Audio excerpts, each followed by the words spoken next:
Hello and welcome back to another edition of Austin's American Flyer. Today we're going to talk about working on this guy, a 1953 chrome silver bullet. So I'm going to do a refresh on that and try to get it to run a little better. Today on Austin's American Flyer.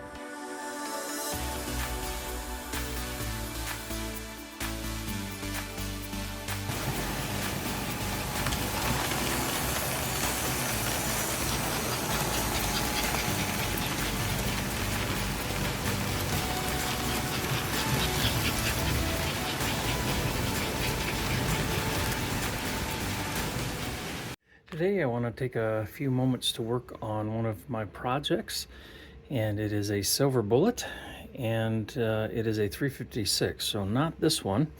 This is a 354, and this came from Tom out in California. This was a kind of a significant rebuild, repaint that has turned out to be just a beautiful engine, with the one minor thing being that I managed to put the stickers on reverse sides, so they're pointing the wrong direction. Anyhow, I guess now we'll know it for sure was a repaint, or at least a redecal. But the silver bullet that I'm going to be working on today is a 356, but not this one. This is another 356 that I picked up, and as you can see, the chrome is not faring so well on this. And so anyhow, I thought we'd look a little bit at some of the differences and what happened here. So in 1953, Flyer came out with the plastic shelled streamlined bullet nose, and they called it the silver bullet, and it had choo-choo and smoke. So unlike the Royal Blues and the Circus engines, it had smoke and choo-choo. Now also in 1950 we had the Circus engine released, and the Royal Blue was in 1950, but you could arguably say it was pre-war because they used the same tooling pre-war, and that transitioned into S-scale then. But I'm getting off subject. So anyhow, we have this 356. It was released in 1953. And just some perspective on that, 52 was when they brought out the first knuckle coupler sets, but here in 53 we have a link coupler silver bullet in chrome. Now the chrome didn't stick very well, and so soon after that they brought out in 53 the satin finish. So there you go. Now this obviously is not a 53, this is not a 356, it's a 354, which came out in 1954. And it has a knuckle coupler on it. All right, hopefully you're not confused. So now we're over here at the little workbench area. However, this one, the chrome has managed to stick around a little better than the other one. And again, this is from 1953. It has link coupler on it with black counterweight or weight. But this engine, I've never done anything to it. I was trying to remember the other day where I got it from, and I'm not remembering. Probably, no, I don't know. I'm not sure where it came from. But I've never done anything to it. I've stuck it on the layout. I've run it, and it choo-choos and smokes pretty well. But I noticed a few days ago when I had it on the layout and running it that after, I don't know, 10 minutes or 15 minutes of running, it was starting to slow down, and it kept getting slower and slower. So that told me it is overdue for a lube job. So that's the purpose of having it over here today, and I'm going to go ahead and just dismantle everything, inspect, clean, replace if necessary, and have it ready to get on the rails once again. So I invite you to join me for a little project of this nature that you've seen on this channel many times, but I don't know that you've ever seen me tear apart a chrome silver bullet. So if that's something you'd like to see, please stick around today and join me on Austin's American Flyer.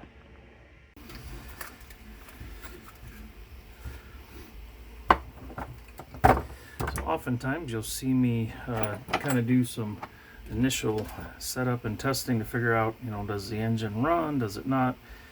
In this case, I don't need to do that because I know this engine does run, so that's kind of nice. Aha! I didn't know that it had a cracked, missing flange on the trailing wheel. Well, what do you know about that? Okay, well that's something for another day. I'm not going to deal with that in this moment, but good to know. So again, with these bullet processes, engine repairs, they're a little, again, every Flyer engine, you've kind of got different lines of engines, and so there's certain things you do with certain styles, if not, for lack of a better term. With the bullets, you've got these shortened trucks. You need to pull those off. Headlight, good idea to get that screw loosened because I'm going to be removing the chassis. So there's that. And then obviously we've got screws like on everything else. We also have these side tabs that are screwed in. So something else that needs to be loosened up. And the last thing I would mention is that you have to take the side gear off to get the chassis and shell completely apart from one another.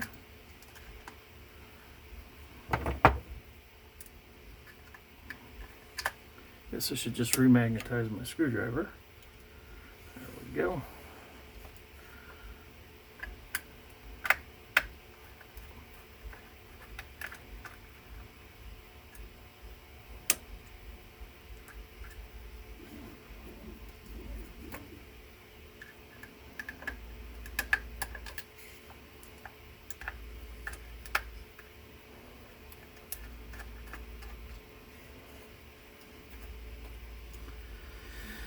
And we'll go ahead and remove this bar at the back so we can get our wires through.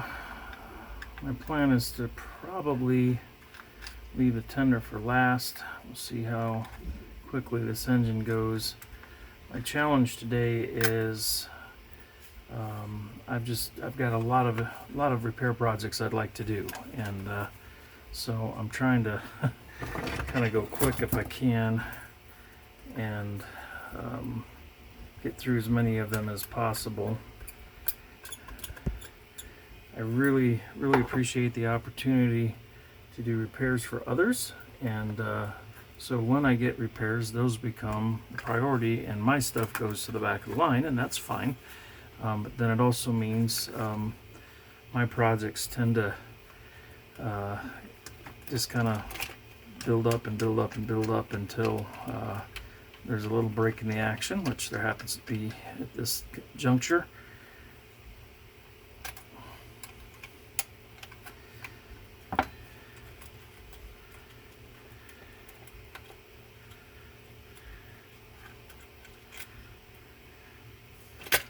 Okay, one side down.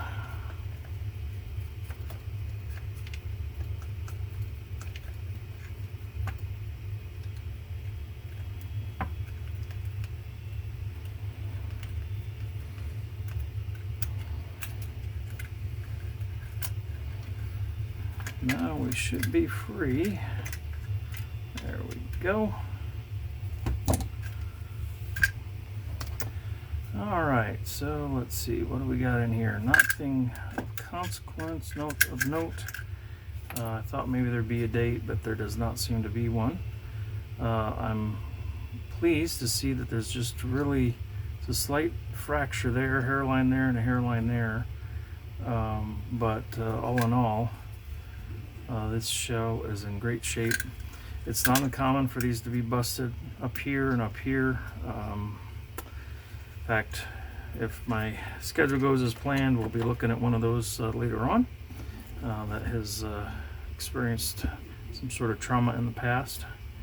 Okay, so we got no surprises here. Oh, I forgot. Yes, that's right. This is all one bar. Forgot about that. Okay, we'll go ahead and get this motor disassembled. I want to check the springs and the brushes, clean everything, and then re-lube it, put it all back together. and send it on its way.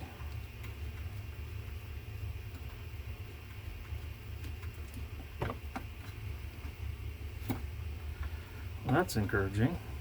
Brushes and springs are in excellent shape. I am going to go ahead and cut the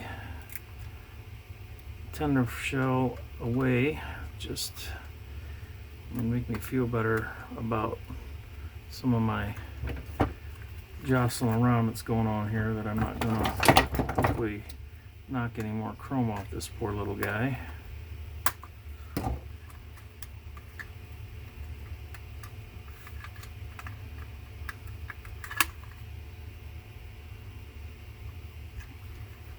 Why isn't that one coming loose?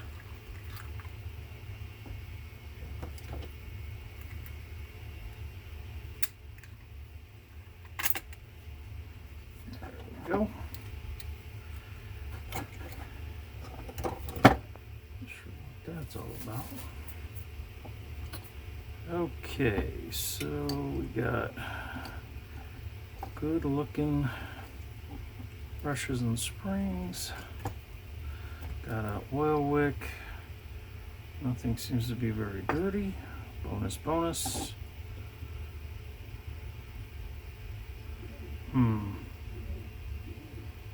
Wonder if that's the original wiring.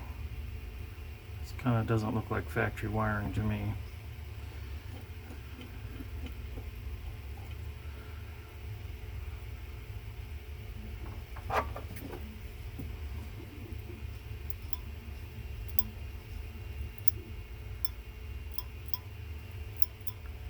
Interesting.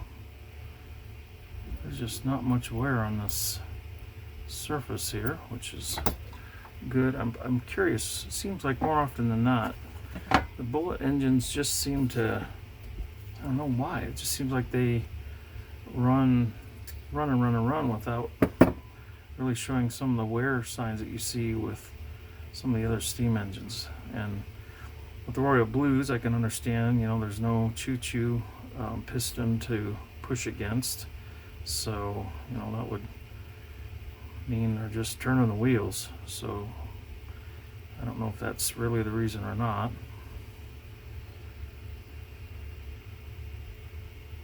I'm trying to decide if I want to go stick this on the lathe or not.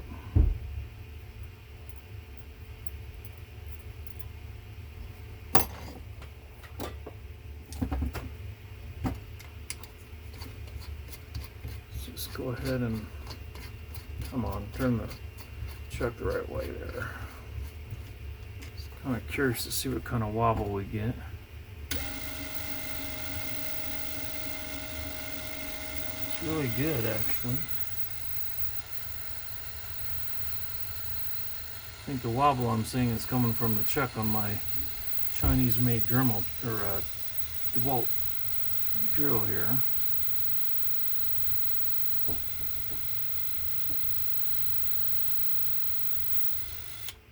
Okay.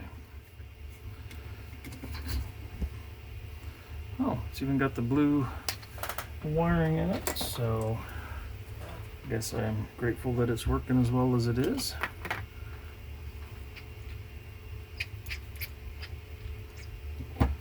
Maybe before I start greasing things up, I'll make sure we got a clear hole here and here.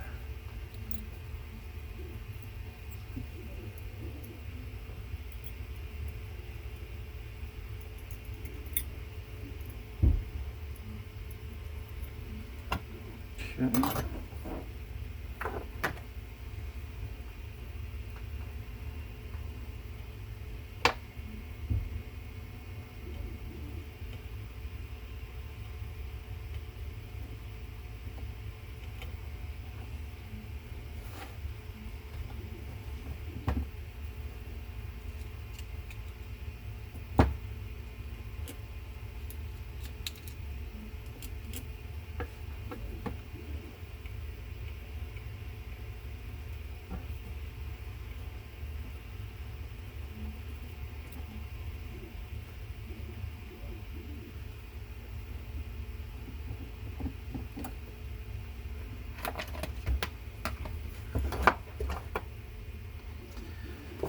now while I'm going to be cleaning some of the side gear and stuff, I'm going to put drops of oil on the back side of each driving wheel.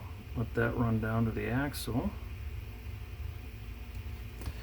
So just like on the diesels, you gotta make sure that the axles get oil on them. Kind of amazing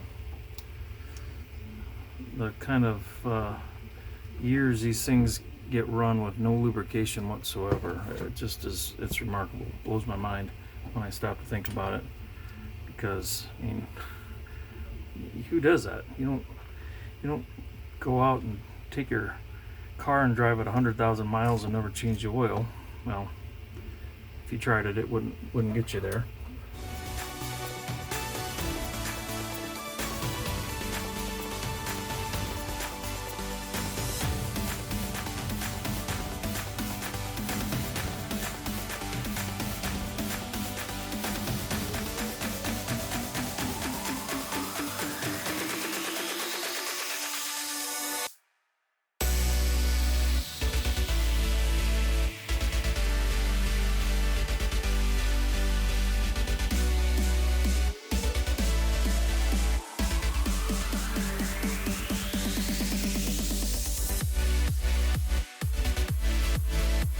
What I'm doing here is I'm removing oxidation from where these clips clip onto the back of our brush holders, because oxidation is not our friend. So just like the whole track cleaning thing with CRC 226, we want to promote conductivity, and oxidation actually inhibits that. So that's the reason for doing what I'm doing here.